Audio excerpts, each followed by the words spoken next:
Hello, this is Nora Niebergall from the Institute for Supply Management.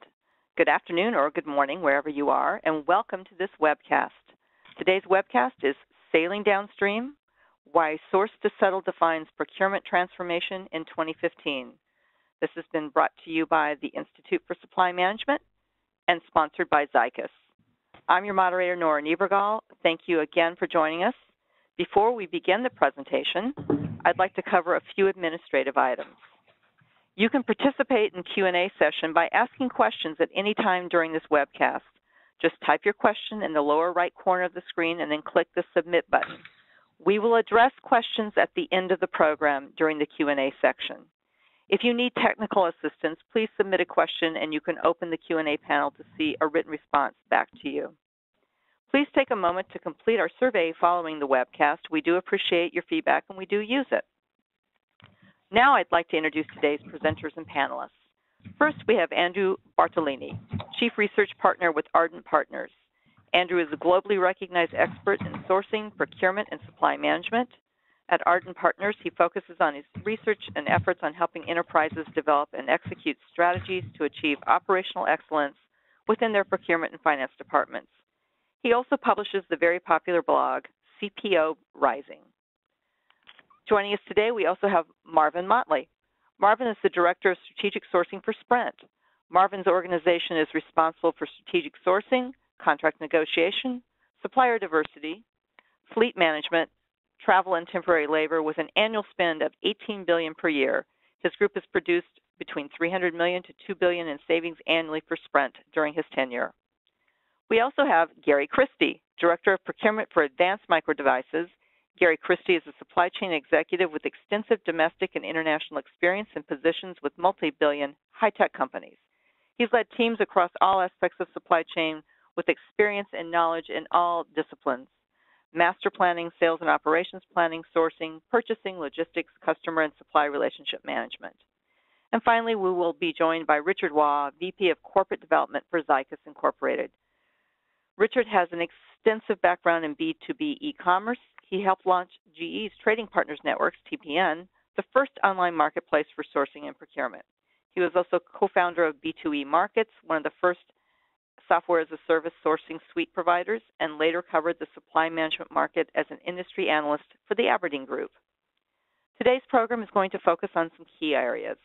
You'll learn the different approaches that Chief Procurement Officers take when planning and leading a transformation. You'll also understand how collaboration and communication can be used to engage different stakeholders. You'll learn the 5 keys that leading procurement departments use to drive and maintain their program's momentum. I'd like to welcome all of our speakers and panelists, and now I'm going to hand it over to Andrew. Thank you, Nora. Hello, everybody. So, procurement transformation, right? This has become a common theme for, I was going to say many CPOs, but actually all CPOs and other procurement leaders who are searching for an advantage in an increasingly competitive and complex business marketplace. Now, these transformations typically begin with either a focus in strategic sourcing or on the operational procurement side. But ultimately, they're incomplete unless they extend across the full source-to-settle process. Now, wherever a procurement organization begins its transformation efforts, it needs to take a holistic view of the process, keep targets in sight, and build towards total enhancement, right? So, I mean, the visual, I guess, right, so we're talking about sailing downstream, but it's almost like any good golf or tennis swing. The success of a procurement transformation depends on its follow-through. Right, so you see today's agenda, at least this is the agenda for my portion. We're then going to extend on into a roundtable panel discussion with an interactive Q&A. Very excited about that. And so let's just dive in, right? So I'm going to start by looking at some of the research that, what's happening in the world of procurement today. right? So I guess first, let me just add that, Ardent Partners, who we are, right? So we're a research and advisory firm. We focus on supply management, right? So we only actually look at what we're talking about today, the source to settle process. We look at the strategies, the processes, and the technologies that drive business value and best-in-class performance for those of you in sourcing and procurement, which I believe most of you listening in today are coming from, and as well as accounts payable.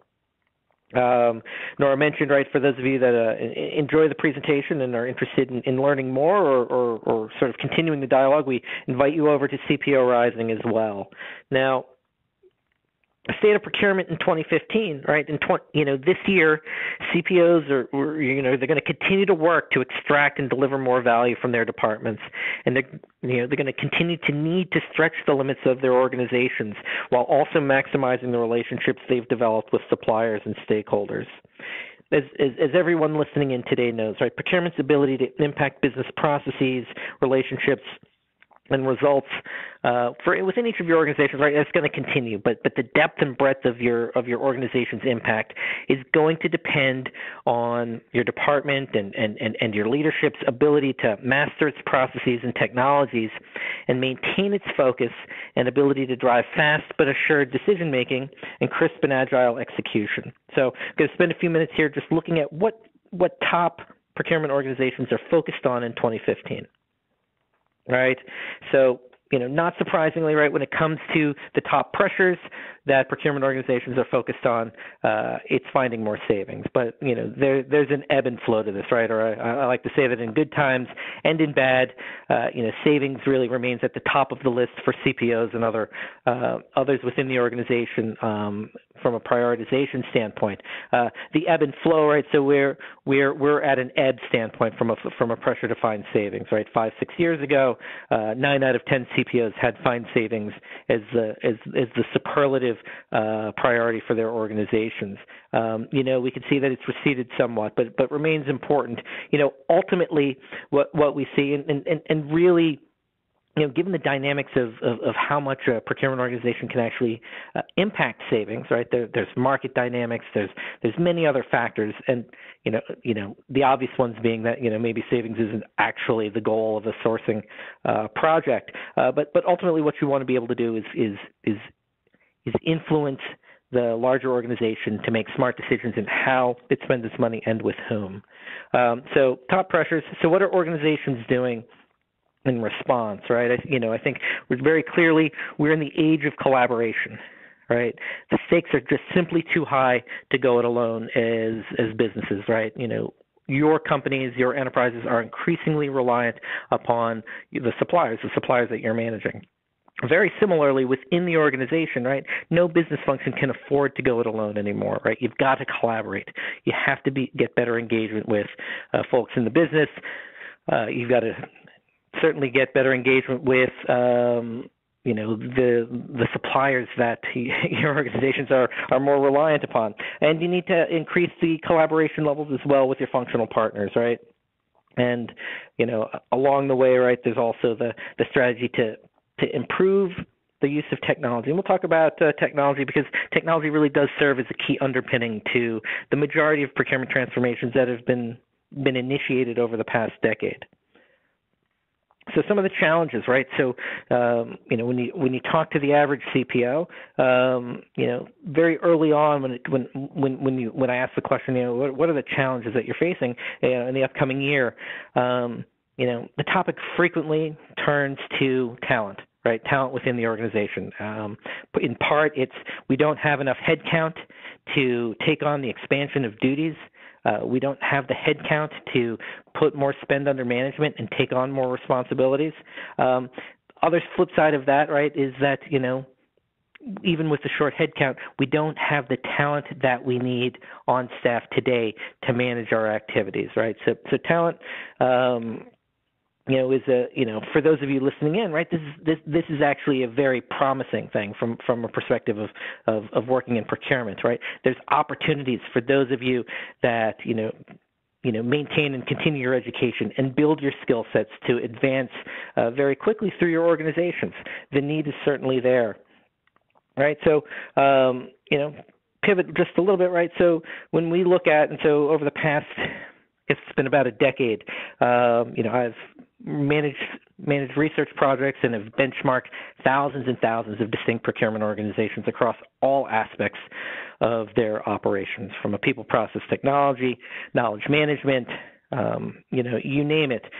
What we still settle in on, right, when we look at the determinants of procurement organizations that are more mature, that are more successful, that are making a greater impact, spend under management really, still in 2015 is the gold standard, right? And those organizations that place more spend under management also tend to drive higher levels of savings, report greater compliance levels, and really across the board, do better than those that have not placed spend under management, right?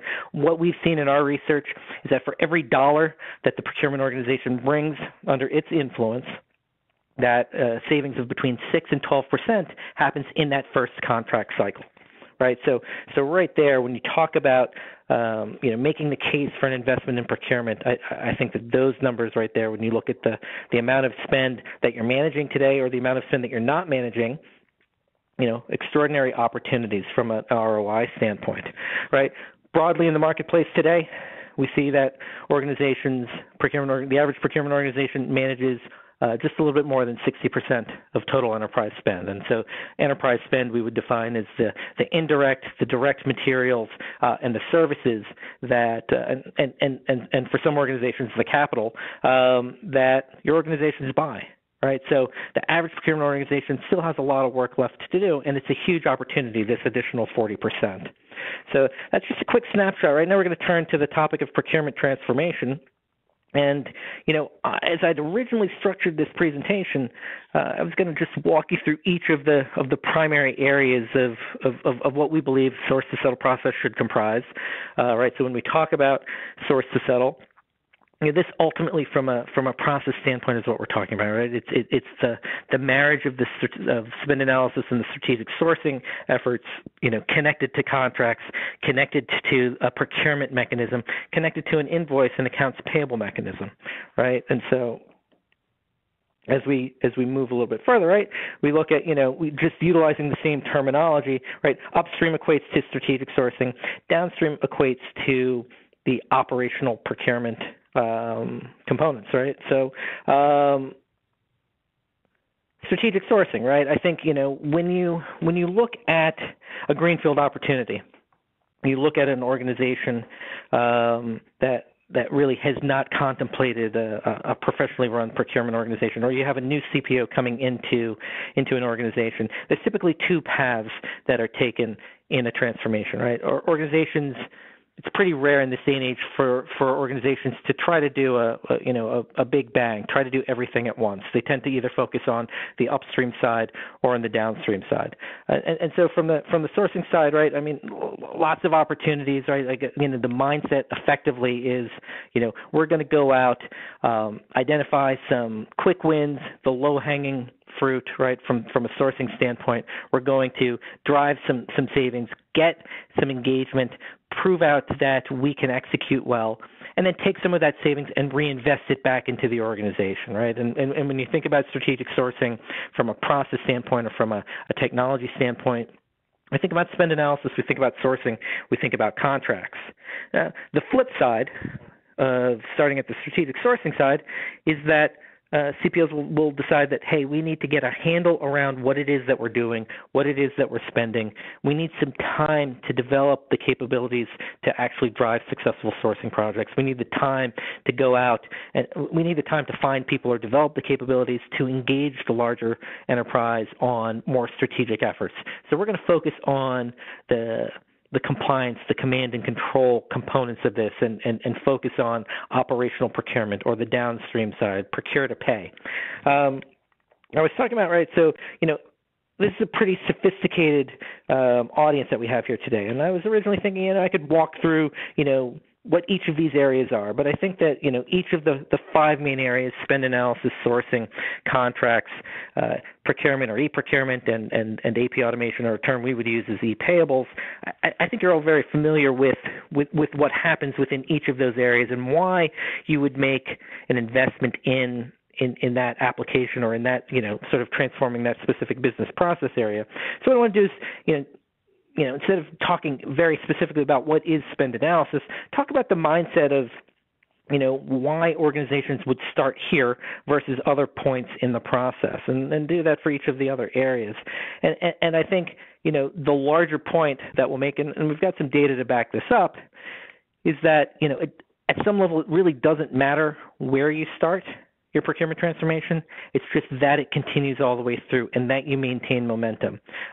Many organizations, right, so from a linear standpoint, from a linear process standpoint, many organizations would choose to start with spend analysis, right? It's still, I guess it doesn't surprise me anymore that in 2015, as many procurement organizations in the marketplace, that's such a high percentage of organizations don't have full spend visibility today, right? I think it's very hard to make the case that you are a strategic business function if you don't have the, sort of the view into what it is that you should be managing, right? I think that, it's very critical. I often say it's the foundational element of best-in-class procurement departments is visibility into spend. And so it oftentimes makes sense to start here, understand what it is that you have, right? Aggregate the spend, organize it, analyze it, and then take action on it. Now, sort of moving down the path, right? Sourcing or e-sourcing, right? This is the automation of the bid process, right? And the solutions today are very dynamic. There's almost no type of negotiation that can't be modeled in a majority of the e-sourcing tools that are available in the marketplace. Now, from a mindset standpoint, there are some organizations that will choose to lead with sourcing. The mindset behind that, or really the drivers behind that thought process, are that sourcing has, I would say, limited integration needs, right? So with spend analysis, depending on where your spend information is being kept today, what types of systems, the numbers of systems, actually going through a spend analysis project can take a little bit of time, and it's a little bit more complex than simply launching, particularly in an on-demand way, an e-sourcing tool, cloud-based e-sourcing tool, where you can, any seasoned procurement executive can probably identify, 5 to 10 sourcing projects, that will traditionally be the quote-unquote low-hanging fruit for organizations that really haven't focused on sourcing. So sourcing's another area where, organizations may choose to focus and really drive savings, and then take some of that savings and reinvest it back, and then build backwards into spend analysis and build forwards into contracts. Next area, right, so contracts, right? I would say that you would not see a majority of CPOs choosing to start here. However, oftentimes in the realm of making business cases for IT investment, it's not unusual necessarily that other parts of an organization, if they're looking at an enterprise level need for automated contracts, may also engage with procurement to get involved in that process. But from a procurement contract standpoint, right, I think certainly a lot of value in the continuity between sourcing to contracts. But to start at the point of contracts, right, I mean, that's one mechanism, particularly if you were to look at centralized repositories or developing a database of contracts. It's one relatively low-cost way to begin to understand what your relationships are, and who your key and strategic suppliers are, as you begin to sort of build out policies and get your hands around what exists today. And then we sort of shift, right? I think whether you're doing all three of those in order, and I would say you would tend to see, organizations starting with spend and sourcing, or sourcing on its own. The key there is on the strategic side, right? Strategic sourcing side is that you maintain your momentum, right? All of the work that's done on the strategic sourcing side, the savings that you identify are only realized when you begin to buy against those contracts, right? So, it's important that there is that continuity as you begin to sail downstream. And so, looking at the downstream side, right? And I think one of the challenges that we have in the market, right? So we're showing procure-to-pay or using the term source to settle. There's supply management, which I think is the umbrella term that we utilize, as does our host, ISM. On the P2P side, right? I think the keys here are to think about the second P when you're thinking about procurement, and that second P is the payable side, right? It's long been an afterthought in the world of procurement, but increasingly organizations are thinking more holistically about the P2P process. Increasingly, organizations are thinking more holistically about the entire source to settle process. From a procurement or P2P standpoint, right? Looking at it from the procurement side, as I think all of you are, on the operational procurement side, organizations would start with an e-procurement system, and these are great tools to begin to just get the organization into compliance with the policies that you set forth, right? What are the buying policies and processes? What are the procedures?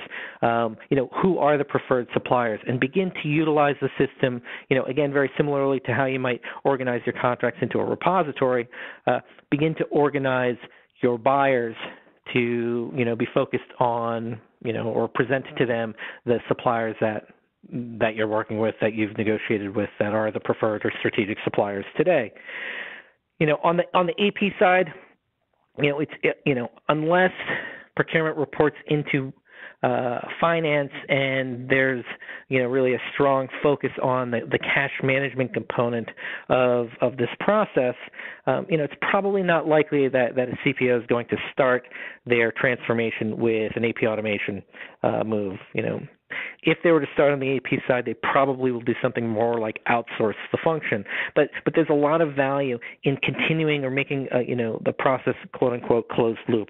Closed loop doesn't mean that the systems have to be a single system or suite, although there are benefits in doing so. But on the AP side, increasingly, I think again it's important that the group in AP is engaged, and that as you're making decisions, transformation decisions from a process standpoint, and certainly from a technology standpoint, that this group is engaged so that what you're building can be continued as you continue to sail downstream. Now, it's time to connect the last mile, right? And so, the best in class have shown, right? And even the best in class today, I guess I would say that, a fully automated source to settle process still remains the exception and not the rule, but it is the target to be shooting for in a procurement transformation because of the value that is generated and has been proven out over time. And we're going to talk about some of that when we talk about how do you make the business case and as the other panelists talk about their specific experiences. But, the transformations, that really, if you go back 15 years, the procurement revolution that began with in the late 90s, that really got us to a point where there is a chief procurement officer in 85 to 90% of organizations today, was one that was supported by technology and a focus on process. And, what we see here, right, so the opportunities to connect the last mile exist at each of these four areas. No slide builds there or animations in the platform, but, let's just look at each of these here. Organizations that link their spend analysis to their sourcing projects, right? So they have visibility into spend, but it's that, and there's great value in that, but then they take action on it by developing sourcing pipelines, by better communicating information to suppliers, by making more, by being more productive in the RFPs that are produced. They save anywhere from between almost 25 to 40% more per project, right? If you're going to go through the work of a project, that incremental savings, falls, right to your own ROI bottom line. fantastic value. When organizations are able to close the gap between sourcing and contracts, they can reduce savings leakage by up to 38%. That's a phenomenally high number, right? So if you're saving 12% on average of your projects, right, when you don't close those gaps, you're losing, not half of that 12%, but a significant part of that. And again, the whole concept is, you need to have that follow through, right? If you just sort of stop halfway, you're not going to hit the ball effectively if you're playing tennis or golf. The same thing happens here. And if you run a sourcing project without spend visibility, your results are going to be muted. If you don't close the loop and continue down from the time you've identified savings all the way through the buying process, you're going to have a lot of savings leakage, right? Best-in-class organizations that link contracts to procurement and more broadly, when they talk about compliance rates, 20+% superior. And for organizations that close the loop on the P2P process, and if you were to go and look at what are AP leaders focused on, what are finance leaders focused on when they think about AP, cost reduction, dramatic savings here, right, 40 to 70%. And so, where does that lead us? What are some recommendations? No matter where you start, I think it's very important that you have the end state vision in mind, right? You want to make sure that you're building a bridge, you're building a single bridge, a single path forward, and such that any incremental investment in the project can return exponential results, right? These things really do build upon themselves, and they build upon themselves from a people standpoint. They build upon themselves from a process standpoint. We spent a fair amount of time talking about the technology component of that, but as you start to think about your transformation efforts and what that end state vision actually is, you need to start thinking about the talent and the talent that exists today. The folks that are, if you're ultimately setting yourselves up to run many more sourcing projects, do you have those capabilities today? If not, what's your plan to get more resources or to, upskill your current resources? Again, I think procurement transformations have shown that, the value extends well beyond savings. I think savings is certainly important, and savings certainly can help justify the investment. But when you look at all of the value that procurement's bringing today, right, procurement really has evolved into a very mature and sophisticated business function within most global organizations. Look beyond savings.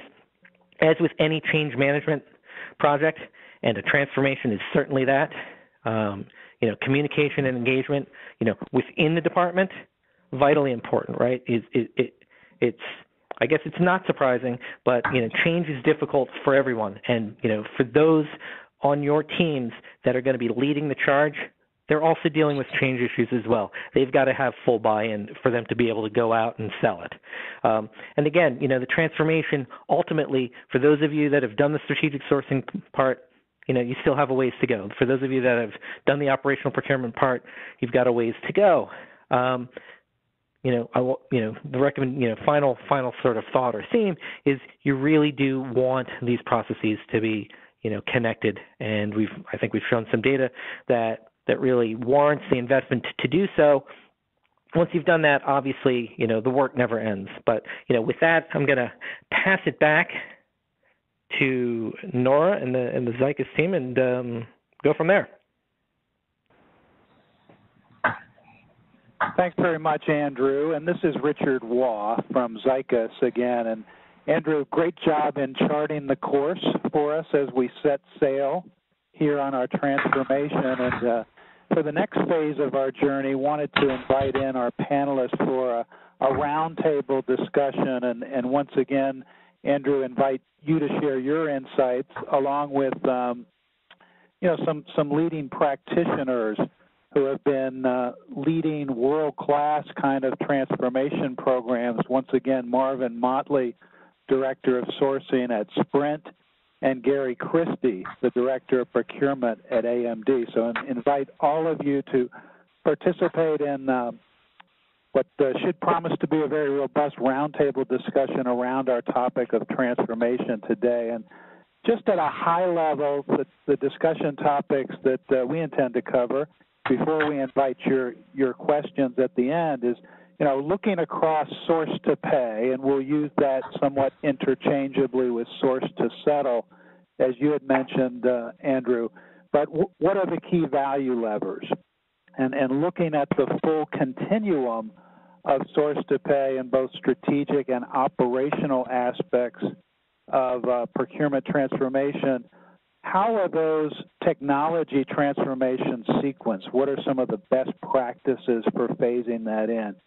And then we'll segue into a discussion of what are some of the key performance metrics that our practitioners use as the barometers to really gauge how their organization is performing as they proceed with this transformation process. And we'll talk about as well the role of developing a business case justification to build consensus and buy-in for this initiative. And we'll really focus as well on the fact that this is a change management initiative as much as it is a process or technology transformation, and really identify what are some of the key challenges from a change management aspect and what are some of the strategies for overcoming them, and with the ultimate goal being how to drive user adoption, because any new technology initiative, if not embraced by the users, won't produce the results that are forecast in the business case. So those are the topics that we intend to cover today, and kind of a visual to start you off with. This is how we look at the space at Zycus, and we really look at both the strategic and operational aspects and recognize there's somewhat of a yin and yang between the two. And as Andrew had mentioned earlier, some initiatives may start more on the strategic side or the operational side, but increasingly the goal is to create end-to-end visibility and linkage across. And looking across this clock face, if you will, and starting at 1 o'clock, oftentimes we find clients that want to start with the value lever around spend analysis to increase spend under management, find new savings opportunities, and then execute on those through the e-sourcing component to increase the throughput, more sourcing projects to yield more savings identification faster, and then couple that with a compliance focus to make sure to avoid that potential 38% savings leakage that you mentioned, Andrew, through a rigorous contract management and supplier management focus. And then we also see the value levers on the operational or transactional side being around reducing or eliminating the maverick purchase through a rigorous procure-to-pay process, as well as taking this high-volume, often low-dollar transaction process and automating the PO, the invoice cycle to reduce transaction costs and also identify additional savings that could be captured through prompt payment discounts, use of P cards, and so on, and ultimately be able to make sure that those savings are well documented through a process by which finance signs off and approves savings that procurement contributes. So with that as a backdrop, Marvin, I wanted to invite you into the conversation. As you look across source to pay at Sprint, what do you see as some of the most critical value levers, and what do you think is the value of having integrated visibility throughout? Well, I would start by saying it's very hard to manage something you can't see. And in most cases, without this type of visibility, it does make it difficult for you to actually get the results that you'd want. In terms of sort of the levers, I can't think of anything that's probably more important than you've got to get alignment with your business and then make sure they understand what you can do for them and what you're bringing them. If you're not bringing them any information they don't already have, there's not much reason for them to listen to you. So once you get them to the point where they understand what you're bringing to them and you're aligned with them, then the other parts are a little easier, because then when you're talking contract management and vendor management, once you've got that alignment in place, those things begin to make sense to them. That is, they want to make sure they get the value that they've basically derived from their contract terms, and they want to make sure that if you're a large enterprise, that you're getting all of the value from those vendors across all of your company. And maverick spend is one thing, but I think probably the bigger problem is when the right hand doesn't know what the left hand is doing. And we're missing opportunities to hold the vendors accountable by not knowing who's spending what with whom. So it sounds like it starts with that fact-based discussion, that you need to have the data and let the data tell the story. Yes, I really do think that's the beginning point.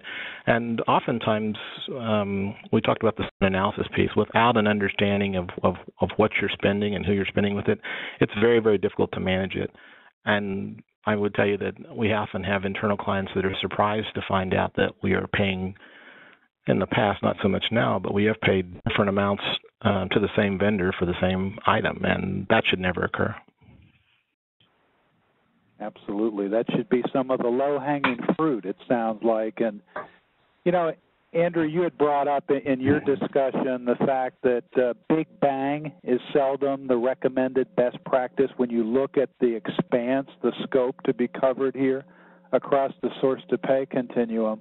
Mm-hmm. And therefore, there's often a decision process to be made around how to sequence or phase the overall technology transformation. And just for purposes of discussion here, this is Gartner's model, actually, where they talk about pretty much a clean sheet of paper approach, where, you know, if you were starting with that proverbial clean sheet, maybe a recommended approach is to start with spend and getting cleansed and accurately categorized and classified data, then executing on that through the sourcing phase, driving compliance with a combination of contract lifecycle management, some, you know, vendor managed services on the services spend side, coupled with a procure-to-pay platform, and then taking a full lifecycle view of managing supplier relationships through supply-based management. So as we look at this and recognizing that there may not be any such thing as that proverbial clean sheet of paper in most of your environments, Gary wanted to invite you into the discussion and get your perspectives on how at AMD did you go about prioritizing and sequencing the components of the source-to-pay transformation. Sure, thanks. Richard, so for us at AMD, the opportunity from starting our journey here was around spend analytics. You know, we did not have great visibility into every supplier we spent money with, how much we spent with them, what we were purchasing. So that really was the traditional model that you show here of where we move forward. And so what I would say from listening to the discussion and what Andrew put forward is that was our situation. It's not necessarily the same for every single company. You know, that you're going to have some particular pain points that you want to go and address, and it may be you don't necessarily start with spend analysis. But I will say, and similar to what Marvin was saying, without that insight into all of the money you're spending globally as a company, then it is difficult to really get the whole train moving.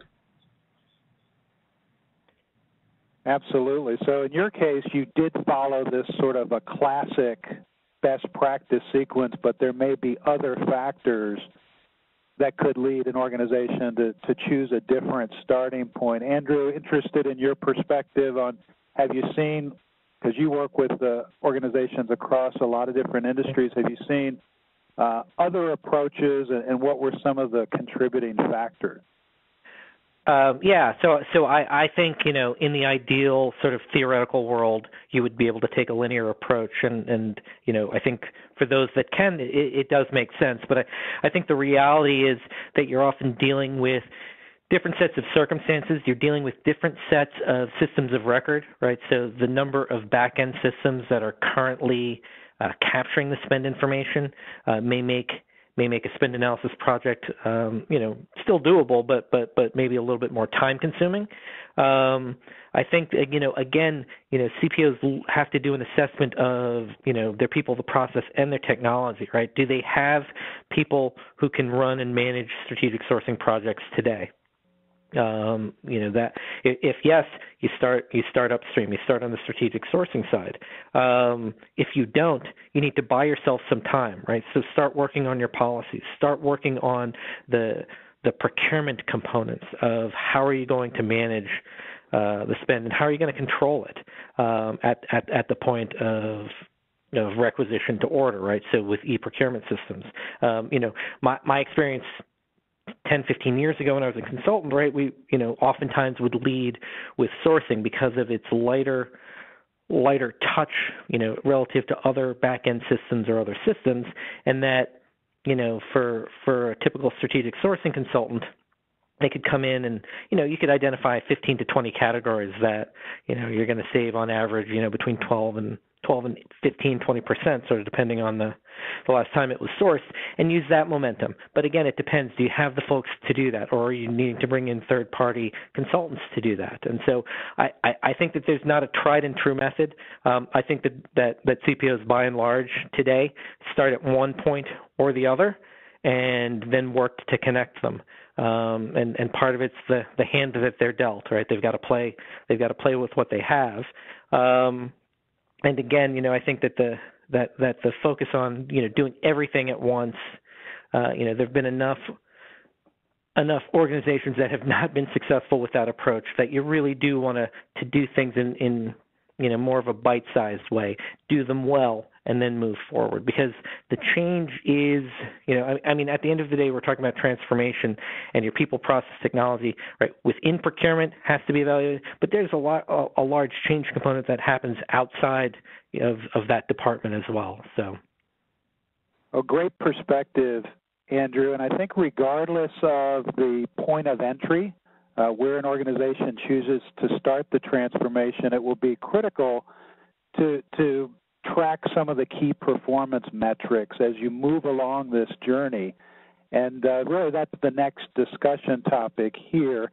And just pulled out a couple. We actually put together, our own white paper. We had a top 10 list. It's the white paper called Analyze This, but we picked spend under management and spend visibility as number one and number two because they're somewhat foundational, in the ability to then influence and affect the savings contributions. You first have to manage the spend. You have to understand what that spend is at a pretty granular level. So as depicted here, kind of a 3 or 4 digit UNSPSC look, class or commodity level, that Gartner says top performers can classify 95% of spend at a line item level of visibility. So just a couple of examples here, and this includes your data point, Andrew, where you said on average, there's only about 60% of enterprise spend that's managed, so about a 40% opportunity to increase spend under management. So just a couple of quick examples of what some key performance metrics might be. But again, wanted to invite our experts to weigh in. Marvin, maybe you first. What do you look at? What's on your dashboard, if you will, as the key metrics that you want to track to know how you're doing against your goals? Well, I don't disagree at all with what you've got on the board here in terms of the starting point and understanding how much spend you're actually touching, what's available out there that you may not be touching, and getting spend under management. But I think that the majority of the people on this call probably live in the same world I do, where I get measured day in, day out on how much savings I deliver.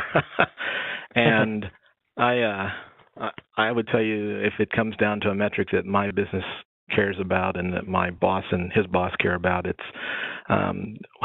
what's the savings amount you've brought in, what do the terms and conditions look like, and how are we doing in terms of actually bringing our operational costs under control, and are you getting the most out of the resources you have before you ask me for anything else?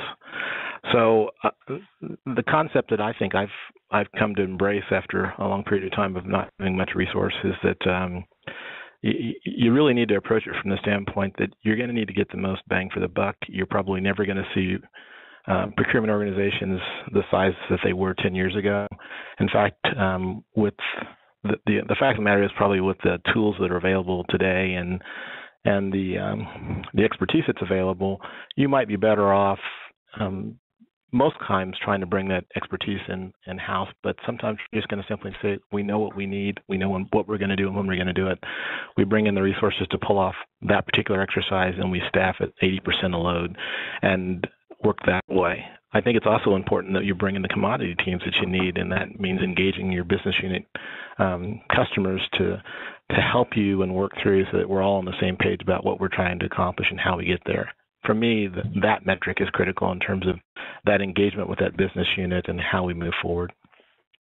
Great points, Marvin. And I guess, at the end of the day, we all are living in a results-driven world. So it's that ROI type view where it's what savings have you produced as the numerator and how efficient are you from an operating cost standpoint as a denominator to result in a return on investment. Interested in your perspective on the same point, Gary. What do you track as some of the key performance metrics to know how are you doing against your goal? Yeah, thanks. And very much echoing what Marvin was saying. It's good to talk about trying to look beyond savings, but that's what most of us in procurement are judged against. And a lot of these metrics that we do track, like spend under management, are a means towards that goal. But just like Marvin was saying, depending on your resource constraints, you'll have a certain goal of how much spend you're able to manage, and make sure that you're truly managing those categories where you can deliver the biggest bang for the buck. So we look at a lot of different metrics such as these, contracts, number of suppliers, the traditional things we'll look at, but ultimately it comes down to a savings number. I will make the comment on the metric you have on line item visibility, and that does lead itself into discussion on investment in the downstream systems to allow you to get that kind of capability. So it may be one of those metrics that more of us start looking at in the future is where we find opportunities to continue to drive savings. Right, because Andrew, interested in your perspective on this as well, but oftentimes some of the biggest challenges from spend visibility and data quality tend to be on the indirect side, don't they, which the P2P systems can play a major role in improving the data quality for those indirect transactions. Right. So I mean, obviously, I agree with both Marvin and Gary. Our research has shown that when organizations place $1 of spend under their management, that savings is the byproduct. When you're looking at specifically a procurement transformation, right, you need to have an ROI and what's the return. And so, the softer areas of influence and control, you need to have, it needs to be borne out with if you're investing cash, you need to show some type of cash return. So, I mean, I think from a transformation standpoint, you look at savings. And again, those of you in procurement, right, you're not going to get away from savings as a primary metric or measure on how your department's doing. What I like to try to do is to get organizations as they get more mature to start to broaden that conversation out because, in a highly inflationary environment, you can have a team that's doing fantastic work, but they're not generating quote unquote savings, or at least savings that they might get credit for. And so you want to broaden the discussion, right? What you're trying to do ultimately is influence. And if you buy into the standpoint that there's value in helping the organization make smart decisions, and that starts with visibility and understanding what it is that you're spending and with whom so that you can make smart decisions and guide the organization, then investments in a professional procurement organization and the systems and the processes and the talent that's required to do this well is going to make a lot of sense to the organization. But you've got to make that case. Excellent perspective. And speaking of a case, business cases. And, while we're talking about metrics and numbers, obviously a lot of numbers in this model here, not going to go into that at all, but wanted to get a perspective from you, Marvin, if you would, on how have you been able to quantify benefits, especially outside of the procurement organization? So a lot of times there may be resistance from other stakeholders, be it finance or IT or whomever. And have you been able to create kind of a business case-oriented argument to help you overcome any resistance from other stakeholders? Yeah, I can give you a good example. We had our CFO was really impressed with some information that we were able to provide to them on contract management specifically. We do a good job of putting in place very favorable agreements, but if those contracts aren't managed and someone doesn't keep track of our commitments and the commitments of the vendor to make sure that everyone's living up to their end of the deal, we lose value. And for as hard as we have to work to get those terms and conditions in the deal and to get those additional discounts, volume discounts in there many times in the deal, it's really important that someone manages those and makes sure that when we hit that critical threshold, we get that benefit. Our CFO in this particular case, we were able to show him that here's a number of contracts where they weren't being managed very aggressively, and we were leaving money on the table, both in terms of our advertising areas and also in just some of our other contracts. And we said, this is our money. And most of the time, the vendors won't argue with you about it, whether they owe you the money, but they don't volunteer it. So once you find it, they're willing to give you, but it's much, much better to never have to go ask them for it. It's much better to know your contracts and to be expecting it, and if you don't see it, to address it then. Great point. So that's more of the quantifiable aspect, building a business case, and especially with a stakeholder like the finance function, important to have that kind of view. I wanted to segue, though, into some of the more qualitative aspects that are probably just as critical, if not more critical in a transformation, which is change management.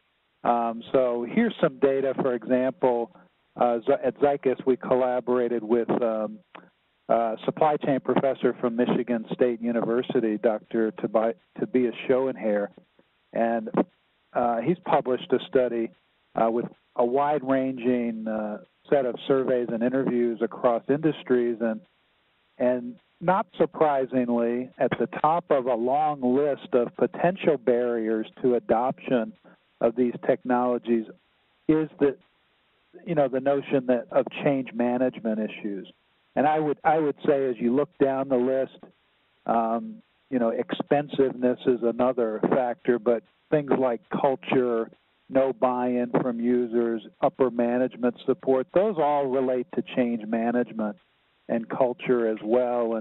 And once again, Marvin, interested in your perspective on what do you see as some of the key change management challenges that you may have encountered, and any strategies you've devised to overcome those?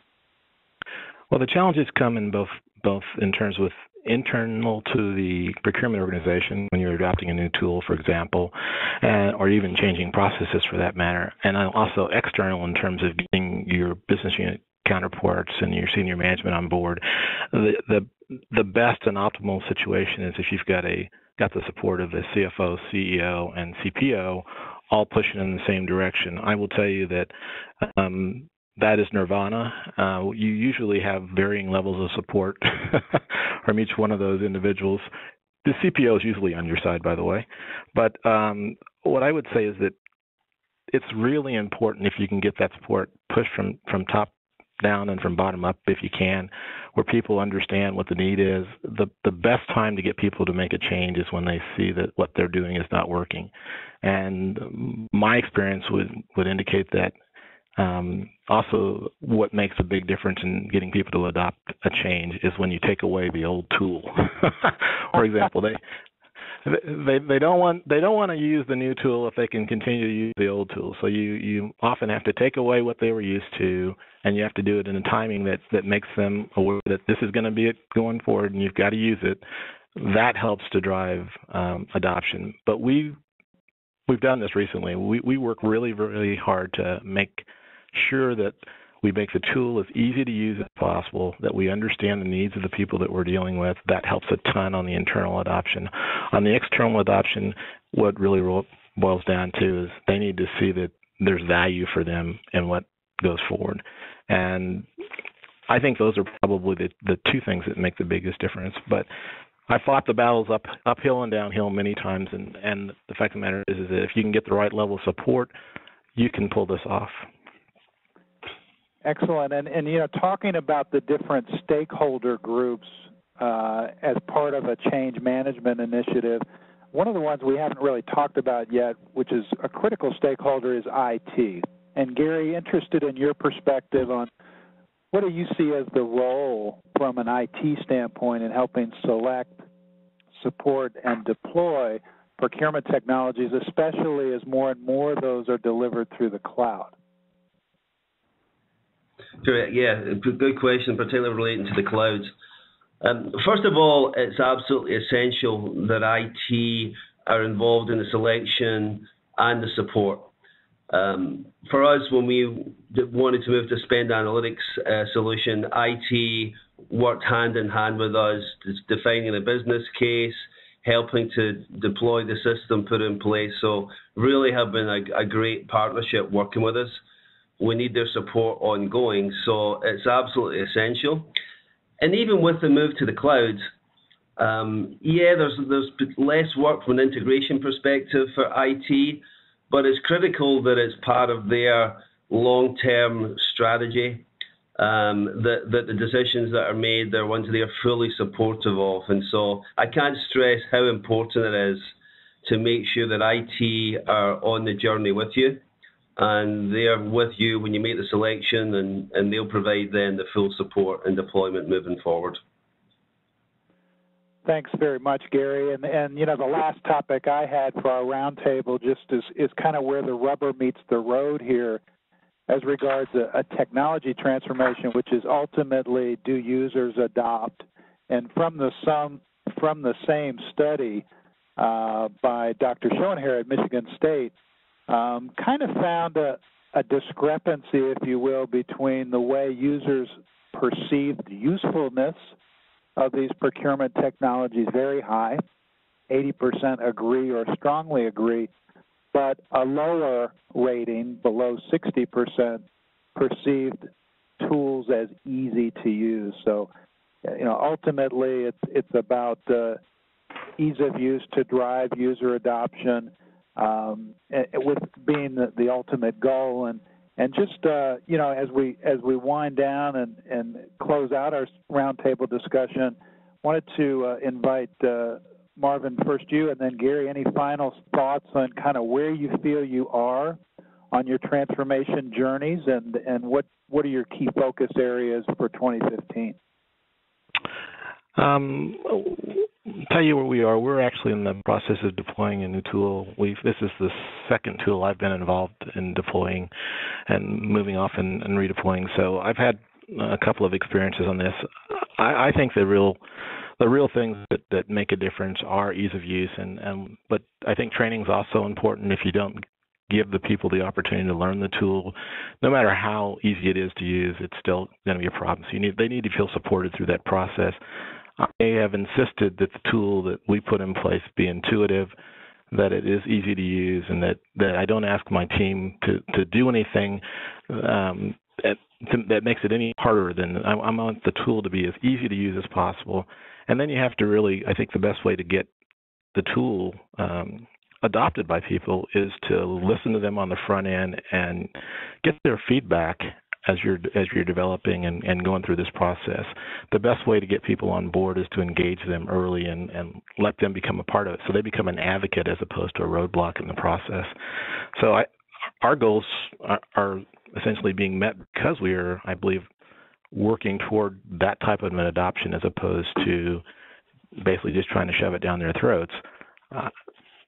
So that's been my experience. Perfect. Thanks, Marvin. And Gary, any final thoughts from you on where you are in your journey and where you're focused in 2015? Sure. So firstly, on the ease of use, critical for us because we don't have a systems team. We're asking sourcing managers to be great at using all these tools, analytics, sourcing, etc. So ease of use is critical, along with, as Marvin mentioned, the continual training. And on our journey, we feel pretty good about where we are to date on the sourcing side, on the downstream. We've got work to do with integration, and that's our plan next where we go there. The challenge then on how we link our downstream with upstream comes down to business benefits, etc. And I'm sure we'll get there at some point, but it's going to take a little bit longer before we make that investment to get the full suite. Thanks, Gary, Marvin, and Andrew. I want to thank all the panelists for a very robust discussion. In fact, so robust that Nora, I know we may have precluded the time for the Q&A section, but I'm sure we can commit to responding via email to anyone who has a question that they wanted to make sure we address. And I know we have also some contact information for myself and Andrew for anyone who wants to reach out with any additional questions that we can follow up on. Thank you for that. I think that would be an excellent solution to a few of the questions that we have received. So first of all, I'd like to thank Richard, Andrew, Marvin, and Gary for the excellent contribution today, lending your expertise, and thank Zycus for making this event possible for our participants. You see some information right here on the screen. You will, within 10 business days, receive an email from ISM, so look for that. That will have your continuing education hour certificate as well as a link to the archived interactive recording of today's event. For those of you who have been asking about that. For these secure links to work, you must be logged into ISM's website, www.ism.ws. Log in near the top of the screen in the shaded gray box areas. And certainly if you've got any questions, you can contact us and we'd be glad to help you out. Don't forget to take the short survey at the end of this program. And for now, I'd like to, on behalf of Zycus and our speakers and ISM, thank you all for participating and have a wonderful day.